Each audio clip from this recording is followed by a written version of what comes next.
Le sujet de notre khutbah va être concernant le nationalisme et le patriotisme dans l'islam.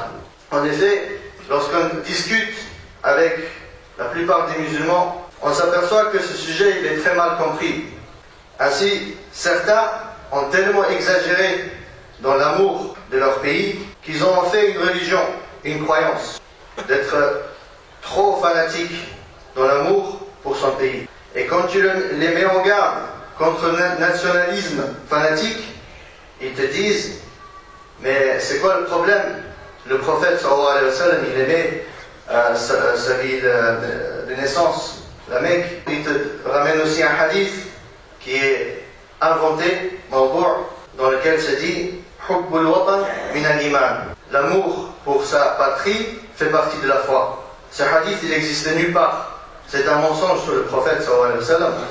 Et en plus, c'est faux. On n'a pas le droit de faire de l'amour pour une patrie une question religieuse. C'est pas une question religieuse, comme on va le voir. Et d'autres, ils sont dans l'autre extrême, qui consiste à nier totalement le patriotisme et l'amour pour sa patrie. Pour eux, les nationalités, les frontières, les drapeaux, tout ça c'est haram, c'est interdit. Alors est-ce que c'est vraiment le cas? Quelle est la position de notre dîn envers le nationalisme et le patriotisme? Et quelle est la relation que le musulman doit entretenir avec son pays d'origine ou le pays où il vit? Alors écoute attentivement, ya Abdallah, pour bien comprendre ce sujet très important. Premièrement, l'amour de l'homme pour sa patrie, pour son pays, est une chose innée de l'être humain. L'islam ne le nie pas et ne l'interdit pas, car cela fait partie de la fitra, la nature saine de l'homme. C'est normal que l'homme aime son pays de naissance, là où il est né, et qu'il a des attaches pour l'endroit où il est né, où il a grandi, où il a ses amis, etc. Et c'est pour cela qu'Allah subhanahu wa ta'ala a promis une grande récompense à celui qui quitte son pays pour la religion. Car il ne peut pas pratiquer la religion dans ce pays, il quitte ce pays. Il fait la hijra. Allah subhanahu wa ta'ala les loue plusieurs fois dans le Coran. Comme le prophète sallallahu alayhi wa sallam avait fait à la Mecque après 13 ans de souffrance et d'épreuves, il a délaissé la ville qu'il aimait tellement pour la religion d'Allah. Allah subhanahu wa ta'ala dit, ceux qui émigrent, وَالَّذِينَ هَاجَرُوا فِي سَبِيلِ اللَّهِ ثُمَّ قُتِلُوا أَوْ مَاتُوا لَيَرْزُقَنَّهُمُ اللَّهُ رِزْقًا حَسَنًا وَإِنَّ اللَّهَ لَهُوَ خَيْرُ الرَّازِقِينَ لَيُدْخِلَنَّهُمْ مَدْخَلًا يَرْضَوْنَهُ. Ceux qui émigrent dans le sentier d'Allah et qui sont tués ou meurent, Allah leur accordera certes une belle récompense, car Allah est le meilleur des donateurs. Il les fera certes entrer en un lieu qu'ils agréeront. Et Allah est certes omniscient et indulgent. Donc, ce n'est pas interdit d'aimer son pays. Certains jeunes, ils ont un problème avec ça. S'ils entendent une personne qui dit « j'aime la France » par exemple, direct, toi, tu n'es pas un musulman. Comment tu peux aimer un pays de mécréants? Direct. Alors que, il n'y a pas de problème qu'on aime le pays dans lequel on vit, où on est né. Mais cela devient grave quand les gens en font une question religieuse. C'est-à-dire, par exemple, si une personne aime un pays mécréant pour sa mécréance, alors là, ça devient du kufr, qu'Allah nous en préserve. Ainsi, il n'y a pas de mal non plus que les musulmans ont leur pays. On n'est pas obligé d'être dans un pays musulman uni. Car chaque propriétaire d'une terre, il a le droit de marquer son territoire. Toi, quand tu as une maison, tu as un terrain, tu connais les frontières, tu mets des frontières. Et bien c'est pareil. Les musulmans peuvent créer des frontières et faire des pays à part, en respectant les conditions qu'on verra dans cette khutbah. C'est quoi les conditions à respecter?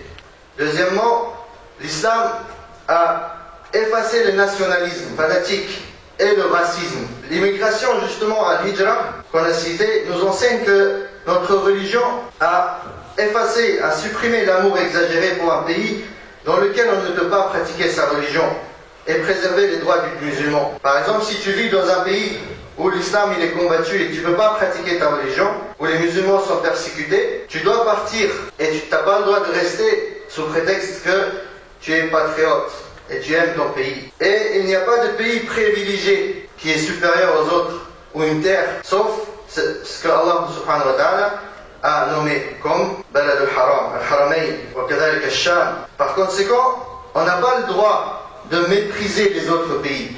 Et il y a beaucoup de textes qui montrent que l'islam a totalement détruit le racisme.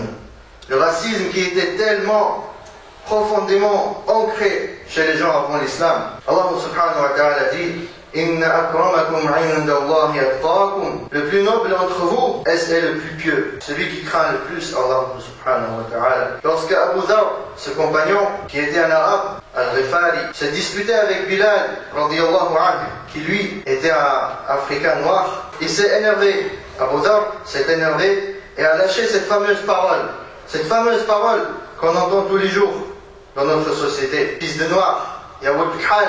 Pour nous c'est normal. Nous quand on entend ces paroles ça passe. On ne réagit pas, on ne s'énerve pas. Mais le prophète sallallahu alayhi wa sallam, comment il a réagi? Il a appelé Abu Dhar et il lui a dit, tu l'as reproché pour sa mère. Et Abu Dhar pleurait de regret. Il disait, c'est tombé de moi.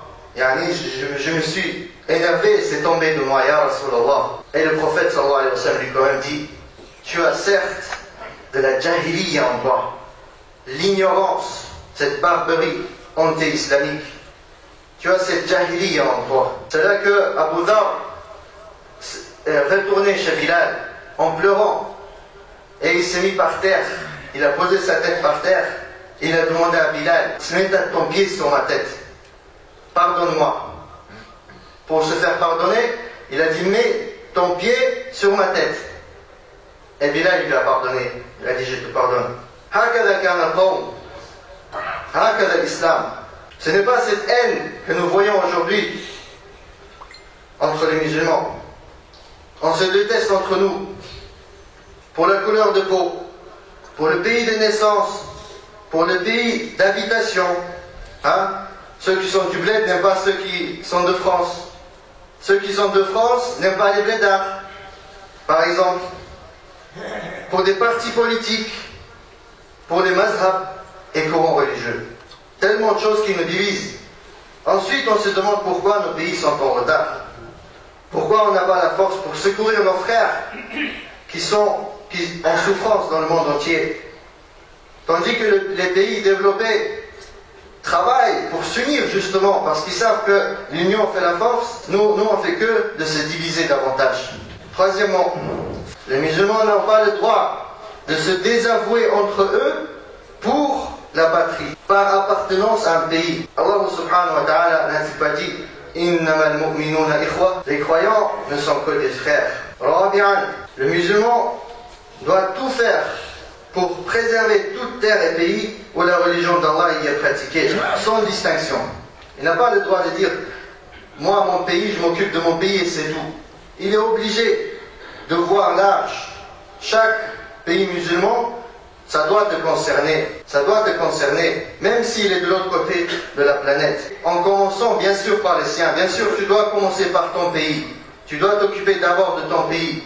Mais ne jamais refuser et ne jamais délaisser le souci pour les autres pays musulmans. فلا فرق بين المشرق والمغرب فالدين هو الإسلام والوطن هو الإسلام والدين هو دين الله والأرض أرض الله يورثها من يشاء من عباده والعاقبة للمتقين. Il n'y a donc pas de différence entre l'Est et l'Ouest, Nord ou Sud. Notre religion est l'islam. Et notre première patrie est l'islam, avant toute chose. La terre est celle d'Allah Azza wa Jal. Il l'a fait hériter, il la donne à qui le subhanahu wa ta'ala. Enfin, on a donc vu que le fait de concrétiser la fraternité dans l'iman, la foi, ne contredit pas l'amour pour son pays, le patriotisme pour le pays musulman. Mais cela contribue au contraire à son progrès et à la préservation de sa sûreté. Par contre, le nationalisme, le racisme divise les pays et crée des tensions et des conflits. Dans un hadith qui est marfou', le prophète sallallahu alayhi wa sallam a été questionné: est-ce que c'est du nationalisme le fait qu'un homme aime son peuple? Le prophète sallallahu alayhi wa sallam a répondu non, mais fait partie du nationalisme, al-asabiyya, le fait que tu aides ton peuple à commettre l'injustice, que tu aides ton peuple dans l'injustice. C'est ça, al-asabiyya, le nationalisme. Ainsi, si tu aimes ton pays, tu dois travailler pour sa prospérité, en faisant des études, en gagnant l'argent et les dépensant dans les choses bénéfiques au pays.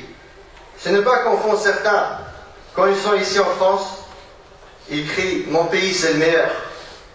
Et des fois, il se bagarre juste par nationalisme. Mais quand il va au bled, qu'est-ce qu'il fait? Il profite, il va en vacances, il profite du pays et il se vante pour sa richesse qu'il n'a même pas des fois. Il se vante devant les autres, devant les pauvres al-masakin, et il leur donne rien. Et il fait rien pour le pays. Mais ici, c'est un patriote. Quand tu l'entends parler, Allah musta'an. Donc c'est pas ça le patriotisme. C'est pas ça le patriotisme. Le patriotisme, c'est que tu travailles pour le bien de ton pays. Le musulman aime sa patrie et travaille pour le bien de son pays avec dévouement et est prêt à se sacrifier pour le protéger, pour protéger le pays musulman. وَإِنَّ الْمُسْلِمَ يَعْمَلُ لِأُمَّتِهِ وَيَحْزُنُ لِحُزْنِهَا وَيَفْرَحُ لِفَرْحِهَا وَيُدَافِعُ عَنْهَا وَيَسْعَى لِوَحْدَتِهَا. Mais le musulman est aussi celui qui travaille pour la ummah, travaille pour son pays, mais aussi pour la ummah. Il s'attriste pour sa tristesse, se réjouit pour sa joie, la défend et œuvre pour son unification. وَإِنَّ الْمُسْلِمَ يُقَدِّمُ الْأَقْرَبَ فَالْأَقْرَبَ وَلَا يَنْسَى مَنْ هُوَ بَعِيدٌ. Le musulman privilégie celui qui est le plus proche. Oui, tu dois d'abord être bien vers ta famille, tes proches, ton peuple, ton tribu, ton peuple, ton pays. Mais tu ne dois pas oublier celui qui est ton frère, qui a des droits sur toi, mais qui est loin. Chaque musulman est chargé de la défense. Chaque musulman défend, est en mode défense, alors qu'il prend garde quand s'attaque à sa patrie ou à sa ummah. Allahumma ahfaz bilad al-muslimin, Allahumma aslih hal al-muslimin fi kulli makan, Allahumma anji al-mustad'afin min al-muslimin fi kulli makan, Allahumma wahhid sufuf al-muslimin, Allahumma wahhid sufuf al-muslimin, Allahumma arham mawtana wa mawta al-muslimin, Allahumma ashfi mardana wa marda al-muslimin, Allahumma fukka أسرانا وأسر المسلمين.